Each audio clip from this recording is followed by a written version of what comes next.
Welcome to the Creepin' It Real Show, your one-stop shop for weird news, spooky, and otherworldly and paranormal shenanigans. We'll take a dive into what's going on in creepy pop culture. You can follow Creepin' It Real Show on Twitter at creepin_it. You can email us at creepinitrealshow@gmail.com. You can also go to our website, creepinitrealshow.com. Without further ado, welcome to this week's episode. Hello, and welcome to the Creepin' It Real Show. I am your hostess with the mostest, Miss Moni, and I am very excited to be with y'all today. I want to introduce my co-host, Mr. Yardley. How you doing? Hey, I'm doing good. It's a nice day in Atlanta. We've had a nice few days of decent weather with some inclement stuff coming up this week, so I'm trying to enjoy the day, and what better way to pop it off than to talk about cargo. Nice. Miss Kristi, what's going on with you? Hey, yeah, I'm just living the life over here in Atlanta, let me tell you. Everything's going well. Me and Moni are trying to nail down our plans for a fun meetup in San Jose in November. So right now I'm focused on that and what we're going to talk about for the show today.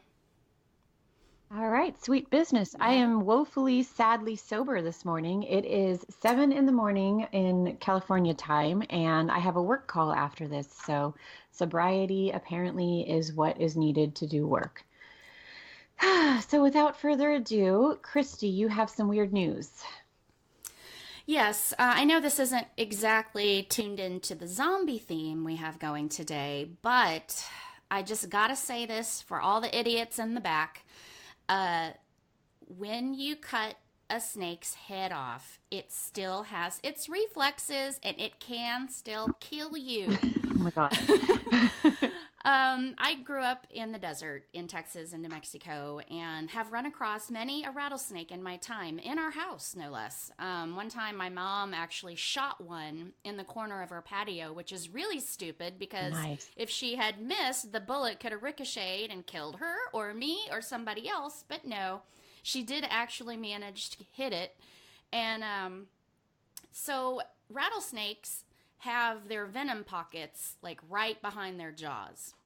So, of course, the first thing you want to do when you see a snake is chop it off, which you say it's head, but really you're just chopping it in half, whatever you, because nobody wants to get real close to one.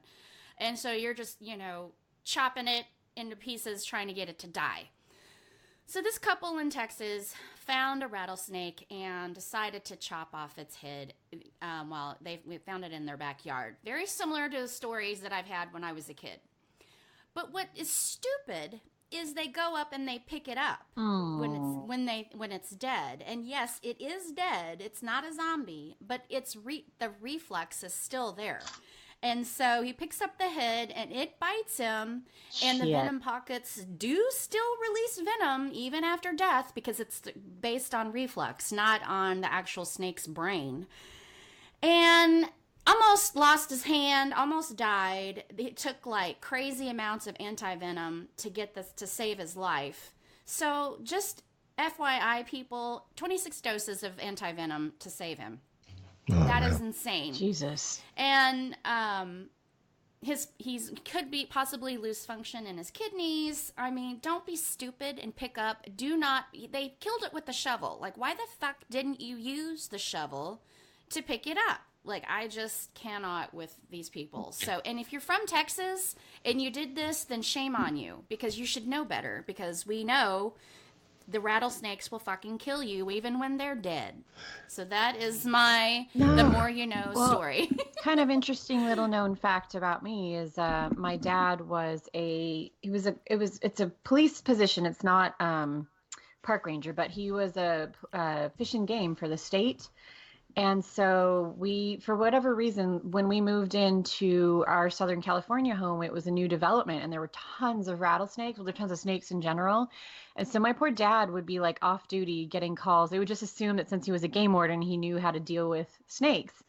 So he would get calls all over the neighborhood. People like, help, there's a snake in my yard. And he'd go running down. And yeah, he would always kill him with a shovel, separate their head from the body, and those fuckers would continue to keep moving. So I definitely would not have thought to pick them up with my hands. I don't know why you would ever pick a rattlesnake up in any form, like dead, alive, somewhere in between. Don't do it. Just don't. Wise words, everybody. Yeah, that's it's just, sometimes people aren't, you just get caught slipping.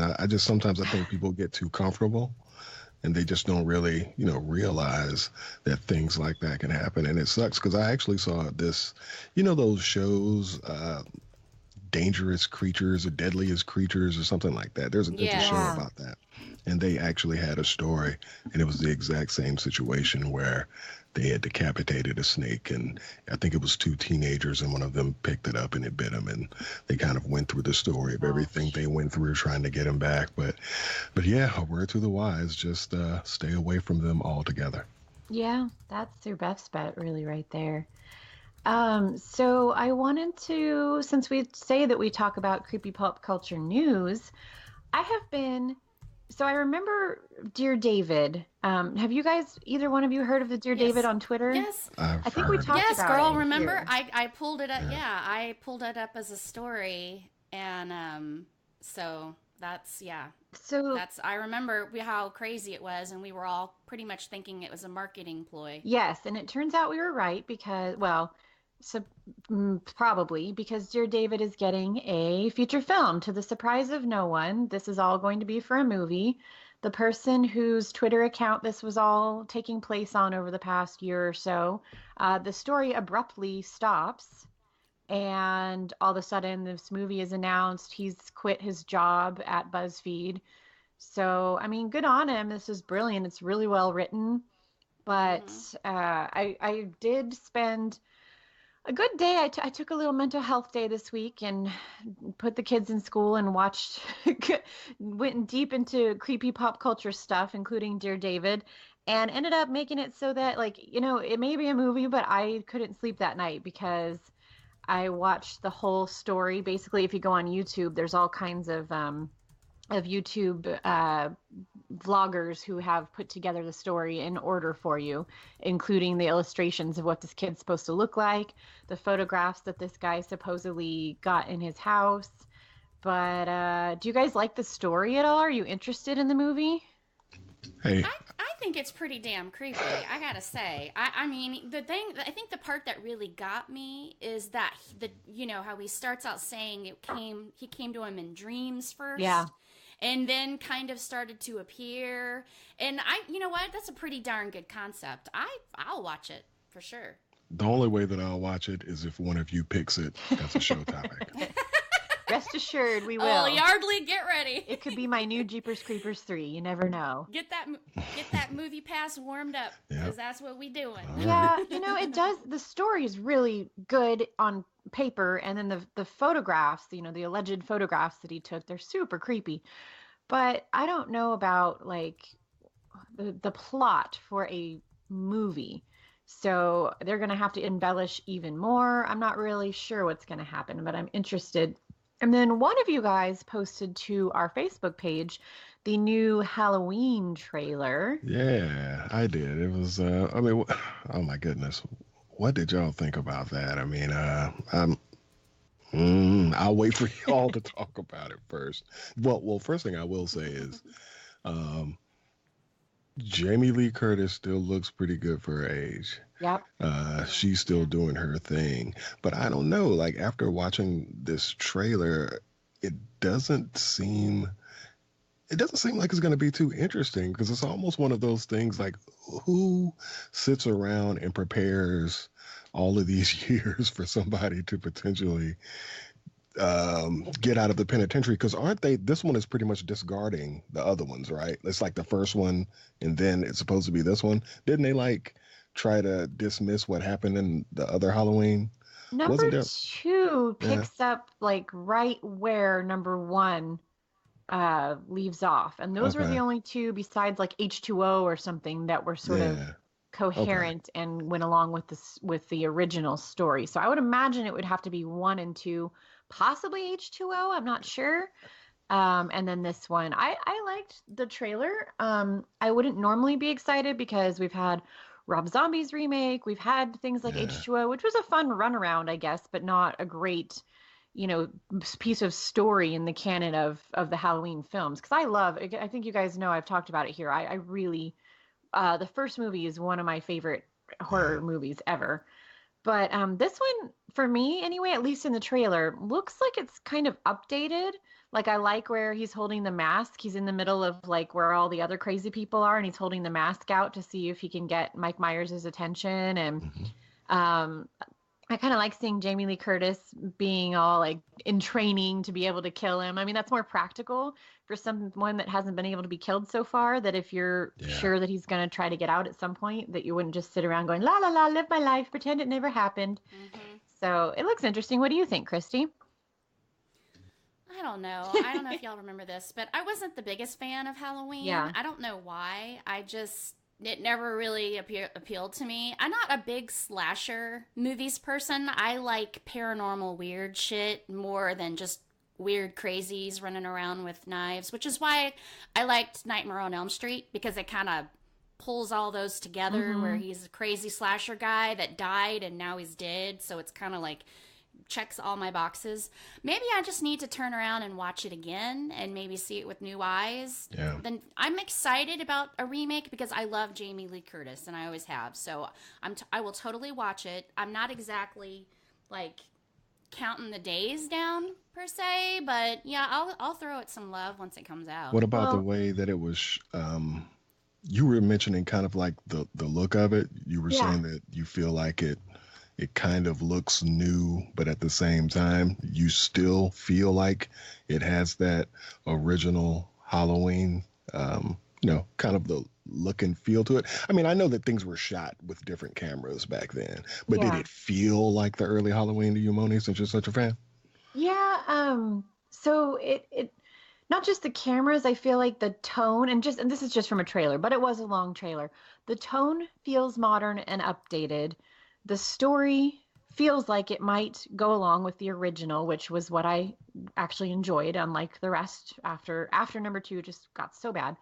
And of course you have some of the same characters like Jamie Lee Curtis. And I liked, though, they show like Halloween night. They have a clip of people going through the neighborhood, and Michael Myers is actually there on Halloween night, just like in the original film. I just kind of like that it harkens back to it. One of the things that was so successful for me for the original film, and I've talked about this before with other movies that we've watched, was that whole proximity thing, was that the entire neighborhood is out trick-or-treating, and yet there's people getting picked off and no one even realizes what's going on. That's why I liked Scream, where they're like in the middle of a movie theater and someone's getting murdered right in front of you and you think it's part of the act. Like that whole thing where you should be safe, but you're not safe, is so creepy to me. So this feels like it captures that, at least for a moment. And so I'm excited. I'm good. And then the Nightmare on Elm Street, we didn't post that. Have you guys seen the new trailer for that? No, I didn't know there was one. Is this the trailer with the black dude lead? That one? Yes, it is. Yeah, I saw it a while ago. So what were your thoughts on it? No bueno, Yardley? No, I mean, I saw it. It just, a lot. I mean, it doesn't have that. You remember the first Nightmare on Elm Street is one of my favorites as well. It doesn't really feel like that, but I watched the trailer and I probably feel the same way I do about Halloween. Like I wouldn't be interested in watching it, or I wouldn't make that one of my choices to go and watch unless one of you picked it for the show. But the trailer, whenever Kristi, whenever you get a chance, I guess we'll kind of visit what you thought about it in the next show. Okay. But I don't know. It just feels kind of. I think maybe it's I don't want to say it's the actor, because I've never seen that guy or his daughter in something, but I did like the beginning of the trailer where she's drawing the picture and then he's like, oh shit. What's going on with that? I love that part. So I hope the movie is decent, because I have a feeling I'm going to be forced to watch it. But there's not going to be any Johnny Depp falling in a bed and blood spurting everywhere, and then I'm out. Just kidding. I was trying to figure out if they're trying to just revamp it with using African American people, but also like have the same movie shot for shot, or is it supposed to? I didn't really understand what their I point don't was. know. Well, is the guy who played what's his name? The guy who played the original Freddy? He's not that Freddy, is he? It's No, another guy. Yeah, that's what I thought. Yeah. And I didn't like the way, I mean, just they only show him for a split second up close, but I sure didn't like the way that he looked in this one. I didn't like the way that he spoke in this one. I mean, as in didn't like, not in the good didn't like way, like didn't make me uncomfortable or scared, just made me be like, ah, man. So, Yeah. Well, I don't know. When all does it come right. out? Is that's next year or is that this year? I think it's next year. Why don't we let I'll look it up. But while Okay, I we're was gonna on. say, talk Release? amongst Oh, no, yourselves. I will find it for you. Um, but so while we're looking for that, our main topic today is zombification, plans for the zombie apocalypse, and a movie within the zombie canon that is newer that just came out last year, a Netflix original called Cargo. But before we jump into our thoughts on the film, I wanted to talk about the fact that becoming a zombie, the reanimation of a deceased person or animal, or I guess humans are animals too, is scientifically possible. And actually, there are certain poisons, such as that as the pufferfish, that can cause people to seem like they are dead, but actually come back to life. It is possible with using the right electronic currents or electrical currents to have people's like reanimate basically who have died. It has never actually happened, or has it? Maybe they just haven't told us. Maybe it's all a conspiracy. But the Mm-mm. CDC is actually quite excited about the trend of zombies, with Walking Dead and all the different movies that are so popular. And Kristi, you wanted to mention that page about the CDC? Yeah, a few years ago, it's been a while, and I remember it made like national news, but they did release a Office of Public Health Preparedness and Response for Zombies. And I think at first they were just being silly, and it got so much attention that they kind of started to take it a little bit more seriously, I think. And it's just, basically the same preparedness you would have for any disaster, but I think they just added it for the clicks and they got it. So, Yeah. And it yeah, actually says so, that they like this trend because it has brought awareness to just general being prepared for whatever mm-hmm, disasters, be it some kind of plague or outbreak, or even an earthquake or fires or floods. They just mm-hmm. basically are using it as a way to be like, well, you should think about your escape plans and what you should have packed and ready to go and where you're going to go and all those kind of things. So that was kind of interesting. Mr. Yardley, do you believe that zombies could reanimate, or that bodies can reanimate? And what are your feelings on all that? Well, a lot of the examples that you posted about, that you were just mentioning, there are instances where people look like you're dead, they're dead, and you think that they're dead, but they're really not, which means they really weren't dead to begin That's with. true. Yeah, So that's where I'm at on that front. I just don't. I have to see it. I have to see it happen Yeah. to believe it, to be honest, because there are a lot of you know if you're into this type of stuff, because I've seen some things that go back. I think it was in, I don't know if it was Ethiopia or something, but whenever you watch these videos of them showing things about people coming back from the dead, they're always like really old and they're really outdated. And then it's somewhere where you can't really prove where this video is from and things like that. So I think the likelihood is pretty low. But I do think that there could be some type of a mass outbreak on something that will give you apocalyptic type, you know, like vibe going on. So I'm not too worried. absolutely. I'm not Yeah. too worried about that. Yeah, I mean, I'm with Yardley in that. Do I think dead people could rise from the grave? No. I do think that it's a possibility that a virus could create zombie like Symptoms in people. tendencies. Yeah. I mean, and even look at, I mean, it's kind of already going a little bit down that road. I mean, if you look at the bath salts phenomenon Hmm. where people literally, a man literally ate a person's face off. Yeah. high on bath salts, and they tried to get him to stop, and all he did was growl at them, and he ended up, they had to shoot him. I believe it was 8 times for him to die. Mm-hmm. Yeah. They shot him a couple of times, and he didn't die. Yeah. And he just kept eating the face off this guy.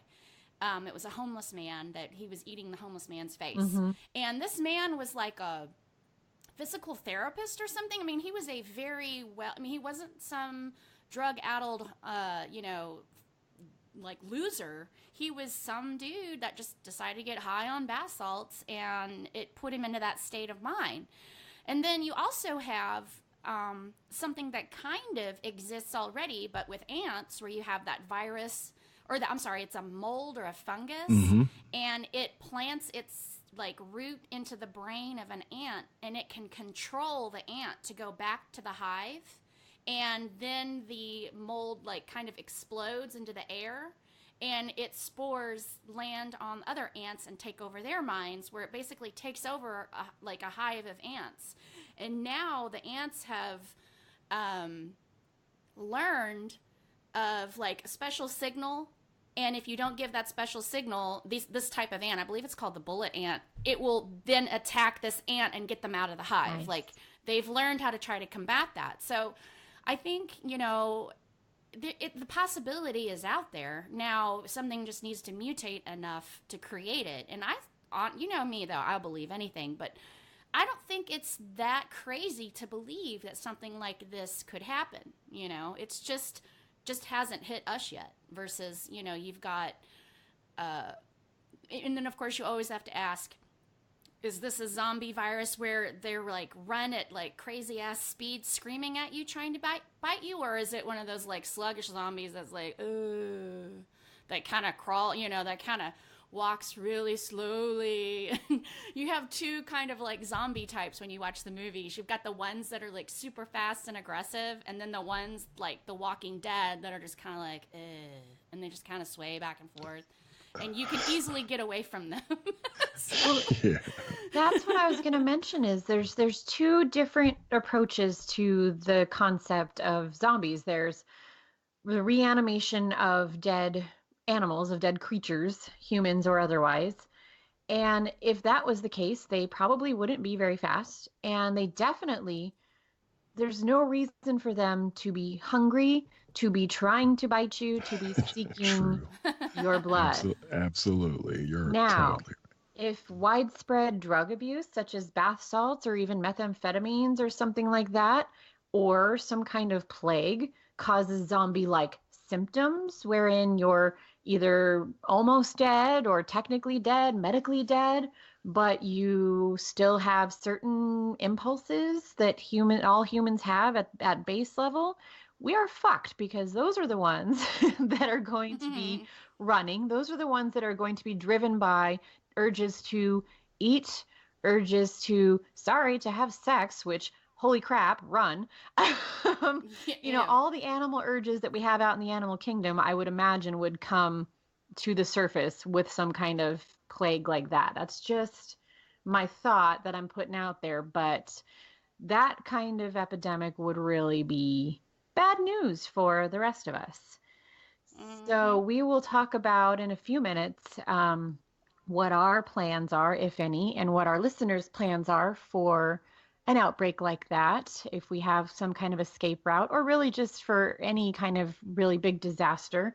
But in the meantime, I just wanted to mention the movie Cargo, which we all watched for this podcast today. It's a Netflix original film, and it's actually shot in Australia, which has made some of the filmmakers out in Australia super happy. The CEO of the South Australian Film Corporation, Annabelle Sheehan, said that Cargo underlines the value of developing partnerships. It's a prestigious, nationally supported project with a great creative team who are collaborating with a South Australian producer and our highly regarded crews, and it provides a real opportunity to further build our industry here. So I think that's a really neat thing. I really liked the setting. I'll just get in and say they shot it at Flinders Ranges and Murray River, where the story was told. So you didn't have a lot of like the licensing and stuff that you have to do for, out here in America, and especially like in Hollywood and California. But the movie is about, after an epidemic spread all over Australia, a father searches for someone willing to protect his daughter. So basically, his wife dies of, she gets bitten and becomes basically a zombie. And as she's dying, she ends up biting the father, who the character's name is Andy, played by Martin Freeman, who is neither Martin Short nor Morgan Freeman, but actually Martin Freeman, who I adore as an actor. So I was excited to see him in this film. And I wanted to ask you guys, what did you think about the actual setup or the premise of the film? Did you find it believable? And was it interesting enough to carry the whole movie? Yeah, you know what? I actually, when I was talking to y'all last week and I was talking about, at least at the beginning, I didn't really like how they edited the film. You know what? When I went back shortly after that, and then I ended up watching it in its entirety, I thought that it held up pretty well. I thought that the location, more than anything else, was kind of refreshing because you don't normally see these types of movies, in those type of environments, so I thought that was cool. I also like the way that from the beginning we had an understanding that, look, after 48 hours, that's when your symptoms are going to really pop out, and then you're probably going to be gone and you're going to turn into a zombie. That's kind of a tack that I wish The Walking Dead had taken, because their zombies turn whenever it's convenient, for the story. So sometimes it could be minutes later or whatever.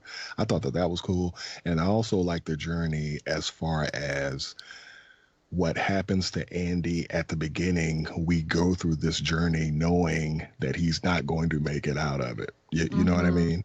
So I thought that was another interesting thing that they did. I thought that it was Rosie, who was his daughter, right? Yeah. I thought that, she did pretty well in the scenes that she was in. I just thought that, for the most part, she's a pretty good baby. And I thought that... Yeah. We were very lucky with that. I thought she got really lucky. I would probably have to say the only thing that really made me roll my eyes was just the fact that in the beginning of the movie, when Andy gets bitten by his wife. Thank you. I was getting ready. That was my big pet peeve too. Absolutely no reason that should have happened, because as much as we know that this guy loves his daughter, he obviously did not love her enough to seatbelt themselves in the car. You know what I mean? Knowing what was going on. And one of the problems that I had with the editing was actually when she was outside, I think with the baby, and then you looked and then she was missing, she was gone or something. It was something weird right there. But I have to say that was my only real gripe with the movie, was the fact that Andy, it didn't have to be that way. Yeah. And actually my husband straight up we were watching that together, and he looked at me and he was just like, I just want you to know that if you get bitten and you say it's time, leave me here, I'm going to leave you there, because I'm not, we've got daughters now. We're not going to put them in jeopardy over what sentimentality, really not thinking properly. Well, I felt that from this was the two places, because I really did like this movie, but that and then her going in the boat in the first place, why would you do that? The way that was edited. Yeah. Too. Why did she go in there? What was the point? I don't know. I mean, you really, when the end of the world is here, and they're not pleasure cruising down this river. They're literally in this boat. Yeah. So it's kind of like he did it because he's looking for food. And she was really worried and upset that he did that. But he's like, it was fine. I'm here. Now we have more food. And then she goes in the boat. I know. It's like, seriously? I was kind of pissed off at that, because I'm like, that's just, you were scared for him and upset that he went, and then you turn around and he goes and takes a nap, and you're like, I guess this is a great time for me to go in the boat now. Well, didn't he gave her something. It was something that he found. Wine. It was wine. And I think that was probably why she was like, maybe there's more of that. Now I'm with y'all. Fuck that wine. Yeah. I'll just, and I like me some wine, but exactly. Not worth risking my life over. Shit. Definitely have to have a plan with that. So, I know, coming from the perspective of both of you, when you have kids, Like you just Exactly. can't really, you know what I mean? You really don't want to take Take those those kind of extra risks. chances, No. especially when you have a child that young. You Yeah. have to have, Yeah. you know what I mean? So I She don't know. And the needs, character, you and know. they had already built that character development up where the baby is really, really attached to her mom, Mm-hmm. and she always wants her mama, and and he's kind of like salty a little bit about it at times. Like, here I am, like the main caregiver, but my child prefers my wife, Mm-hmm. and as parents, that happens. Yep. It's like in and out of stages where they get really attached to dad or really attached to mommy, Mm-hmm. and I'm sure the end of the world can cause, a baby to latch on to a certain parent, not understanding, but sensing that there's craziness happening. And so for you to then be worried about your husband and then take that risk yourself, it was just, for me, I was like, that part of it really bothered me. Like, I think they could have done something better there. But overall, I loved the movie. I was literally ugly crying by the end of it. It destroyed me. And I'm like, okay, I'm going to take my mind off of it and go do some laundry. And then I'm folding clothes and start crying again, just thinking of the movie. It was like, it was like, oh, it's just soul crushing. So they did it right. I liked that it was in the outback. I know, just because I've been to Australia and one of my ex-boyfriends is Australian, the Aboriginals and white people there have a very tumultuous relationship. Mm-hmm. They don't get along very well. And it was very well played in the movie that the Aboriginals were blaming these outsiders, even though they've been there for hundreds of years. It's still, they're blaming them for bringing this on to their continent. Mm-hmm. And it was very much like, yep, I could totally see that happening. And they really try to keep themselves, most of them, separate from the stuff that that goes on in the cities, and they are in the outback quite a bit, and they've learned how through hundreds of generations to live in the outback, whereas we would all like crumble like a piece of dust in like a week and we would never make it. So I thought it was a great premises. I love Australia anyway. I'd move there in a heartbeat if I could. And I just thought Toomey was just, oh, she just made my heart melt. I loved her. And I thought they all did a really good job in acting.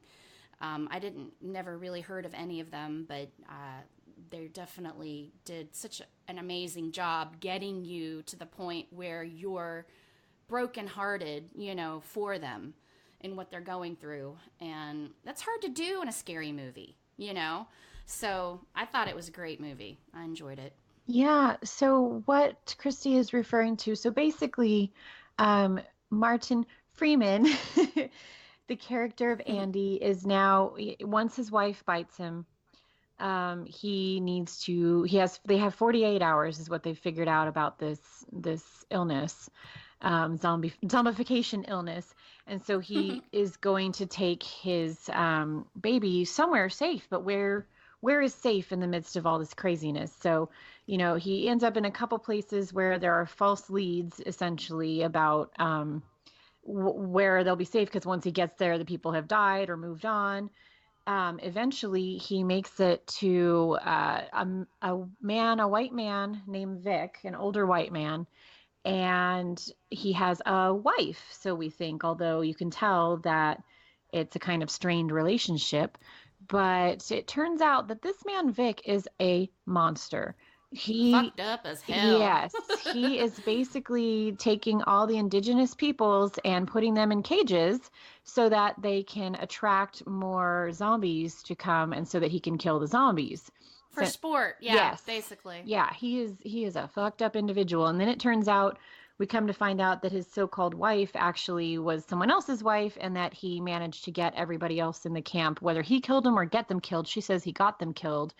But basically, Andy is fixing to leave his daughter with these people until he starts to discover that it's not safe here either.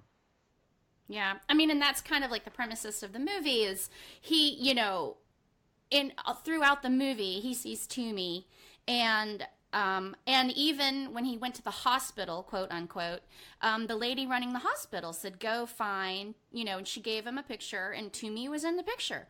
And she said, go find them. They will help you. And he's like, no, no, no. He's looking for, quote unquote, his kind, looking for somebody white, like a white family to take his baby.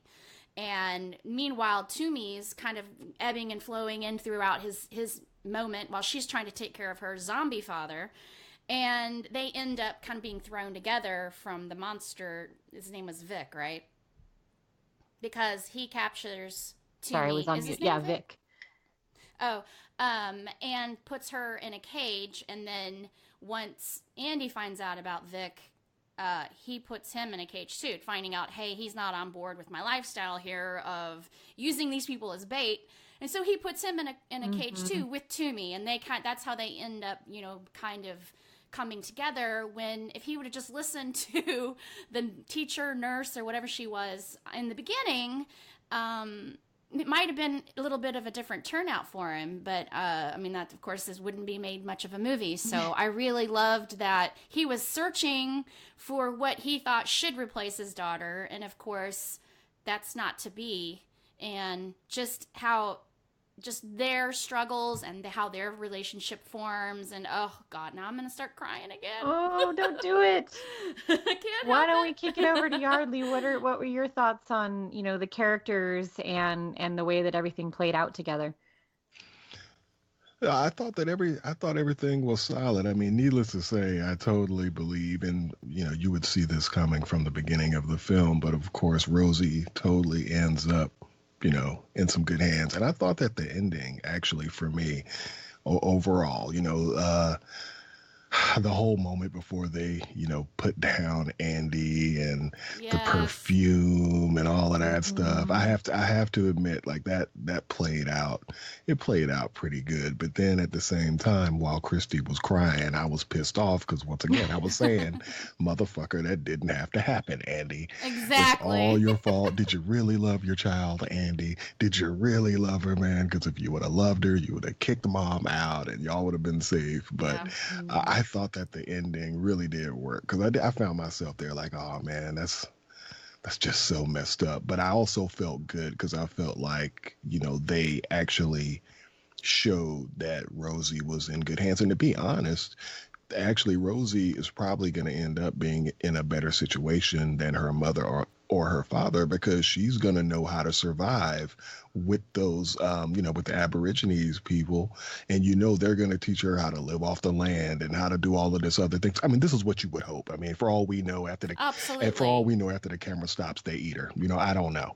But no, when they panned out the camera and you see where they're going, because they've been walking in the outback. I mean, this desert is brutal. I mean, it is a brutal, huge desert, and you're thinking, how are people going to survive there? And then this baby and this little girl, and of course, little girl goes and finds her family, and they're walking, and it pans out, and you see they're literally walking into like a utopia. There's like a crater, and inside the crater is this beautiful, stream and forest, and it's totally different than what the outback on the outside of the crater looks like. So not only do they have like safety with the crater, but they have this very nice flora and fauna and water and everything that you would need to survive.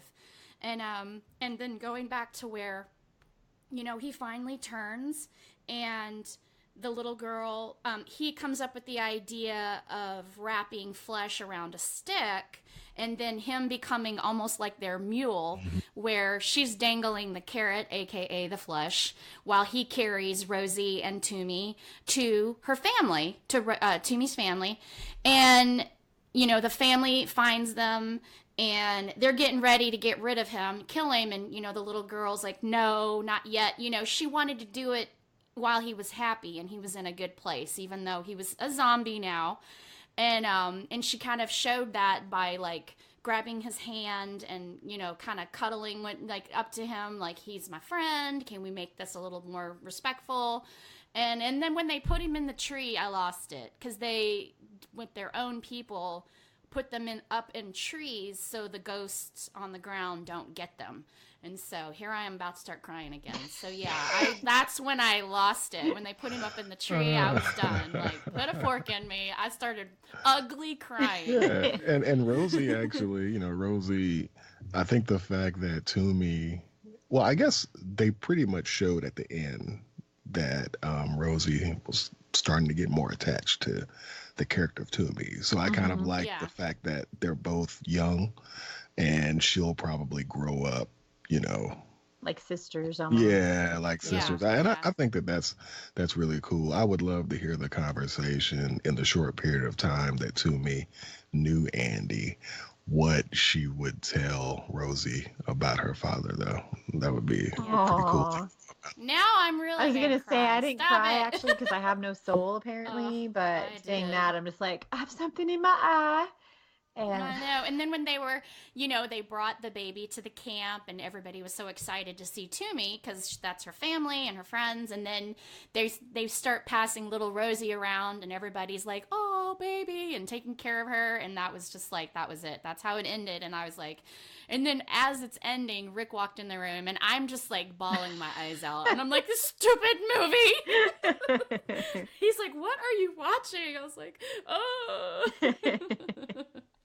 I don't know if you guys just heard my own little Rosie go by, but yeah, my new podcasting space, I'm not sure this is going to work out because, she's a good baby too, my littlest one, but she probably wouldn't get us killed in this situation by crying. She would get us killed by like just talking, singing. Like that's what you all probably heard a few minutes ago was her being dragged out by her dad, just singing all the way by. So she's the reason why we're all going to die in the apocalypse. And speaking of this film, so what are our overall ratings for it? Miss Kristi? Out of a 5 or 10? How about 5? Okay. I mean, I'd give it a solid 4. Probably like 4.25.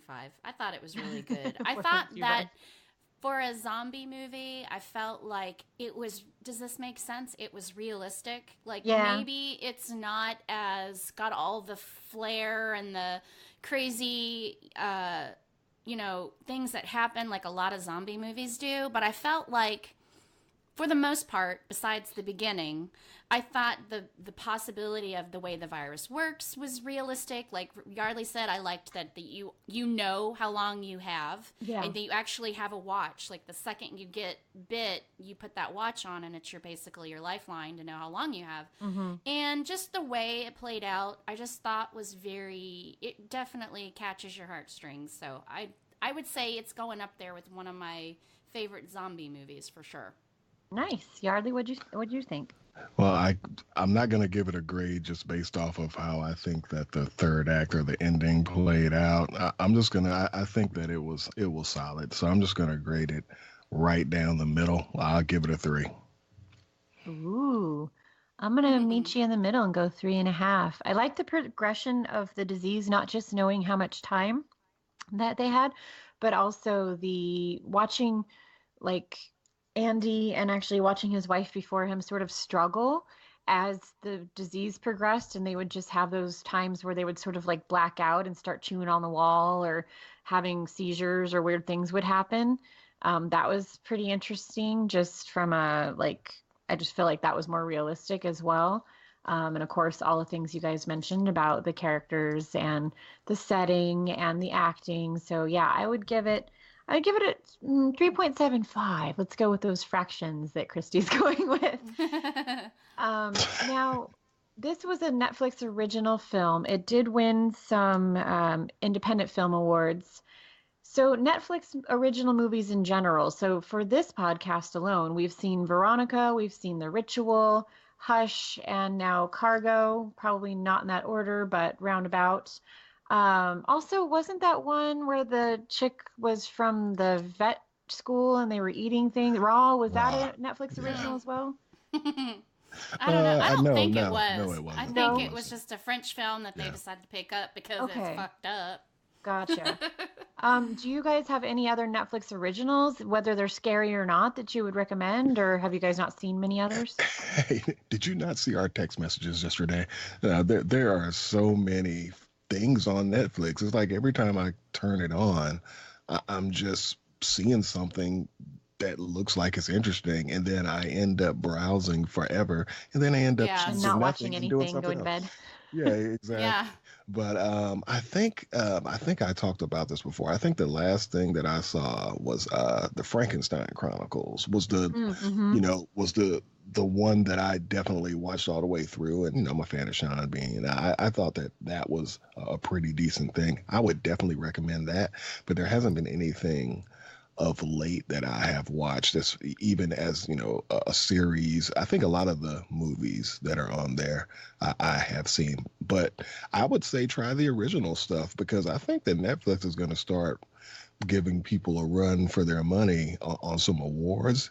And I know that Spielberg and people like that don't think the shows that are on Netflix should be getting nominated for anything, but I totally disagree because more people are buying Netflix than are apparently going to the movies.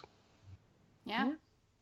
I mean, I used your recommendation, Moni, and watched the Santa Clarita Diet, and I really love that. It's very kind of funny, horror, cheesy. I enjoy it with Drew Barrymore, and so I'd recommend that. It's been a while since I've gotten on there and really, really grazed. Usually I look online or I ask people, and then I literally just get on and look for that because I don't want to go down the sucked up rabbit hole. Yeah, it's actually too much content. Netflix, Yeah. you're listening. Narcos. My Too brother. much content, guys. I recommend Narcos. That's another one that's Oh, yeah, Okay, yeah. I've heard pretty about that one too. And when I went to see my brother, it was the end of last year up in Seattle. That's literally all he does is scroll through Netflix and just watch scroll. Like he Yeah. doesn't ever watch anything, and I'm like, dude. So that drove me crazy. So now I'm like absolutely all opposite of that. When I get on, I'm looking for something, and I'm gonna find it, and if not, I'm out and I'll go do something else because Well, it drives me nuts. if you're married or in a relationship in general, like it's also that much more difficult because you have the whole, it's kind of like, what do you want to eat debate, but it's like, what do you want to watch? And then there's Exactly. that much content, and then you'll just never find something that you agree on, and then everyone goes to bed unhappy. So, not that I would know anything about that, but I never run into that because my man does not watch movies. He watches sports and maybe like he loves those like car auction shows. That's about it. Like he does not watch movies. So if I'm watching a movie, I either have to beg him and he's watching whatever I choose because he doesn't care or pay much attention, or I'm watching it by myself.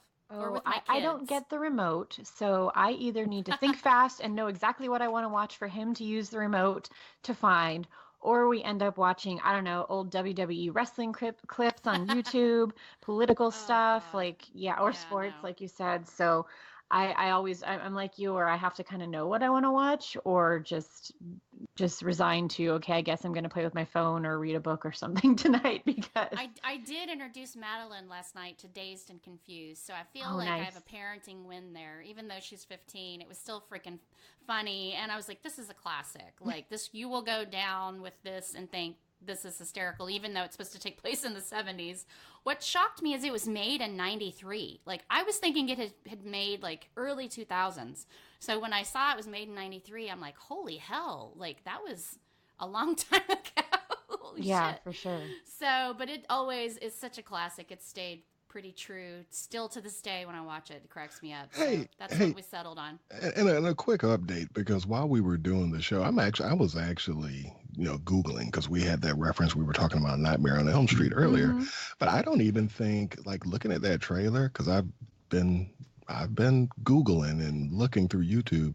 I don't even think that trailer is real. I think that trailer is a fan made trailer, Mona. Nuh-uh, for reals? No bullshit. Because Interesting. what I did was I actually looked up the trailer, just from different sites, and then like real small at the bottom, it kept saying like a fan made trailer. Then I would find, I could never find any from any of these studios. I don't think that's a real trailer actually. So maybe Ah. maybe maybe we're safe from it sucking. I mean, it looks like a pretty good trailer though that they put it together. It really does look like one, but I don't think it's real. So we'll research this a little bit more before we get, Yeah, because now flamed I'm on our seeing something called message board. Nightmare Return to Elm Street from 2018, which it can't be coming out this soon.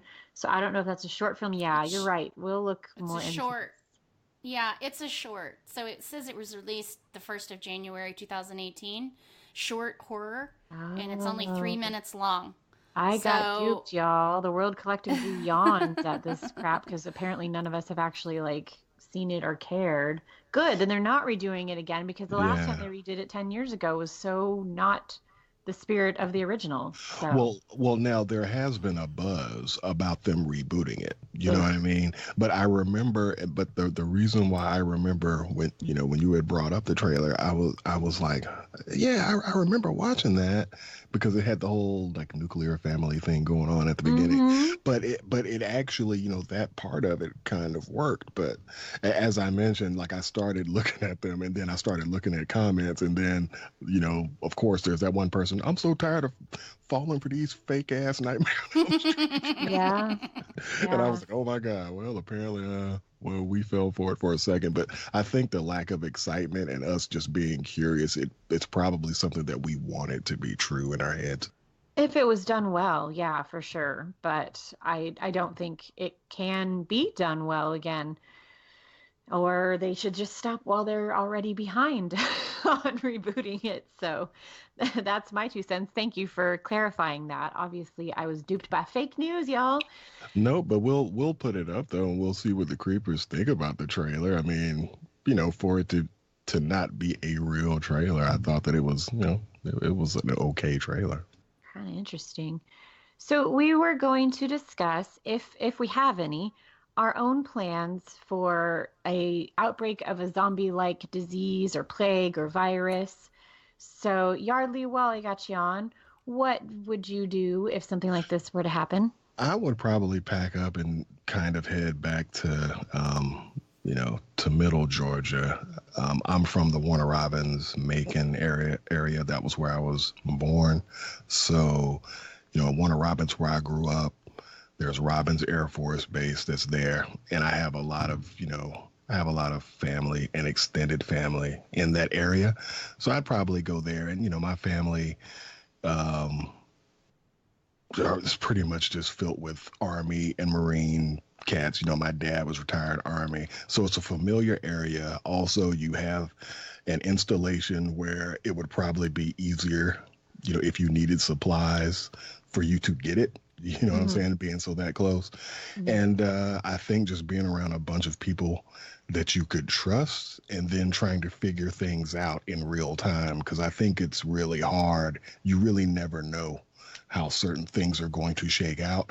But for me, I think the access of information, being close to that base, also being around people that you could trust. And also, I grew up, hunting and growing gardens and things like that. So I think that would come in handy if you had to do that, at least during the warm areas.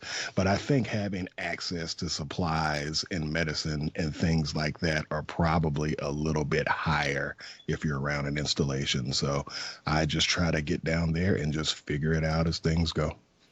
Well, you're going to survive, it sounds like. Did you have this plan before we said we were going to have this discussion, or had you not thought of it before? Or? Well, because, we all have done, I used to do the Walking Dead podcast and things like that, but I just think it's just a practical thing. I mean, if you're around a base, and this is just also, most people might not be fortunate to be around, an Yeah. installation. So seeing as I'm familiar with that area, I know what's there, and information would definitely be crucial. Now, granted, you might be relying on the government, which you might not trust at all about information, but Mm-hmm. the access to medicine and water and maybe food, and also knowing that area, knowing the types of people who are in that area, and also knowing that there are people there that are totally capable, at least for a short time, of kind of defending themselves from something that could be coming. I think at the end of the day, you'll probably be overwhelmed, but at least you have more of a chance to have more information in real time, and then to get an understanding based off of that location of where you might, there might be an evacuation, there might be this, there might be that.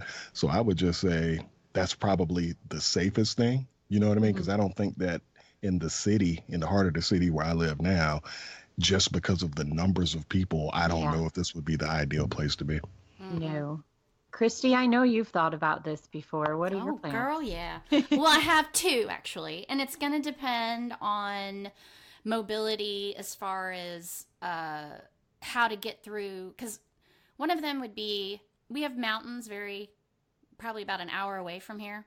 And tons of, little mountain cabins and stuff. So I would either go up there and just confiscate a mountain cabin for myself from somebody who didn't make it. and I actually have a plan, and it's funny, when I started tweeting out what's your zombie plans, we got a little network of people now. We've all put plans together. So another podcaster, believe it's called People Are Wild. So her podcast is fantastic. She's a nurse, and she tells stories from the ER. So if you can just imagine the shit she talks about on her podcast. She has a mobile medical unit van.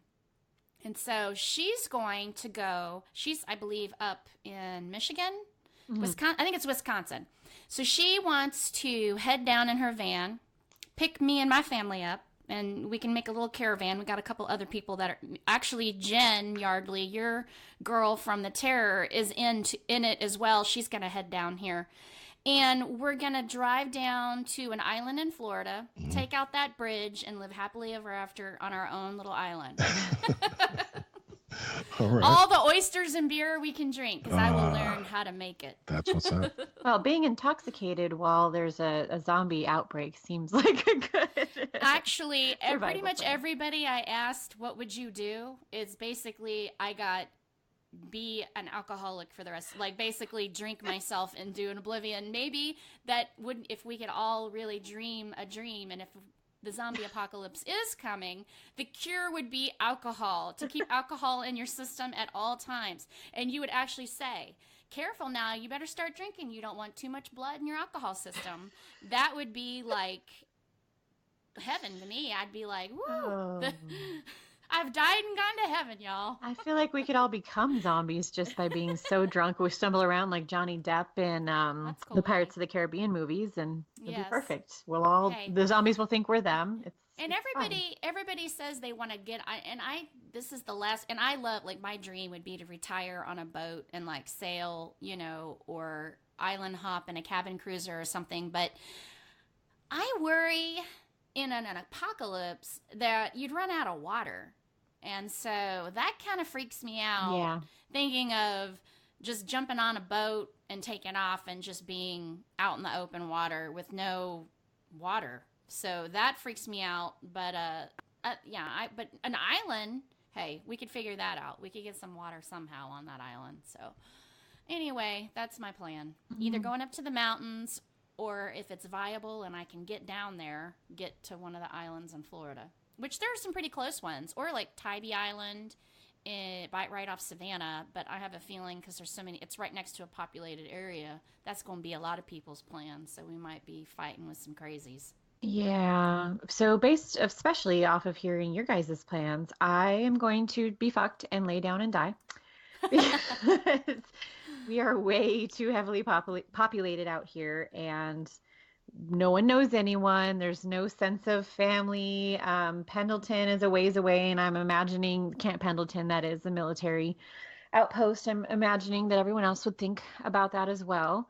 We had originally said maybe a Costco, something like that, but you'd have to double tap every person, or living or dead, along the way in order to make that work. And I just don't think that's sustainable for the long term, as far as how well you could actually secure a place like that. And, everything else, getting to the mountains, getting down to the ocean, the traffic for people trying to do the same thing, I don't see it being feasible. So maybe I need to start packing my entire garage full of supplies and figuring out how to really like get this house boarded up quick, because that's really the only thing that I can think of that might work in the situation that we're in. Get one of those underground pods, you know, the ones where they like dig a hole in your yard and drop it down in there for like when nuclear fallout or something happens. We don't even have property. Like, I mean, I have a yard, but it's tiny. Like, we don't have acreage for anything like that. Like, we don't do basements out here. We're just really fucked, honestly. So that's my plan, is to figure it out as I go. But that being said, especially living somewhere where it's fire season now. We've already had several, like within a couple miles of my house, and also earthquakes. I probably should have a better emergency stash at least in place. I have my important documents, but I don't have any like extra water and food and, you know, shit that my kids might need or anything like that. So now that we've exposed the fact that I'm a terrible adult, Kristi, you had some shout outs from creepers and that kind of thing?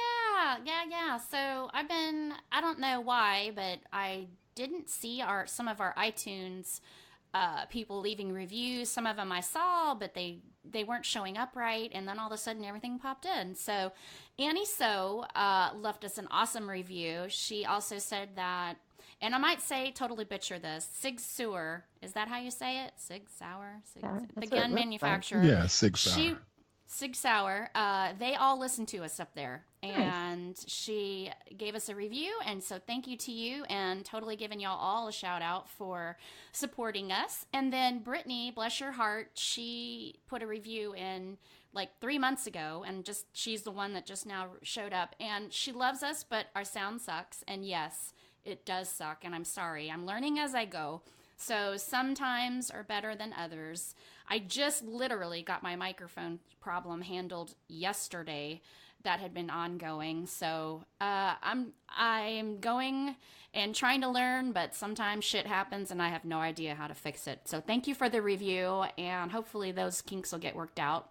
And then Warrior Girl left us a Creepin' It Real shout out on Podbean. So I just wanted to tell her to creep on, and thanks for the review. Very nice. Oh, thanks, everybody. That's cool. Yeah. Really appreciate our creepers, everybody, for listening. Otherwise, we wouldn't be bothering to do this. We'd be just talking into outer space. So, Yardley, you have some news for what we're doing next week? Yes, we are going to review the movie that seems to be a pretty hot property right now, Hereditary. I'm pretty sure that lots of people have seen the marketing for this movie. I've actually been seeing it a lot more online, but I've been seeing a few ads here and there on a lot of different channels kind of promoting this movie. So I think they've got the promotion down for it, and it looks intriguing. I haven't heard, many people really pan it. I mean, most of the reviews are saying that it's pretty good.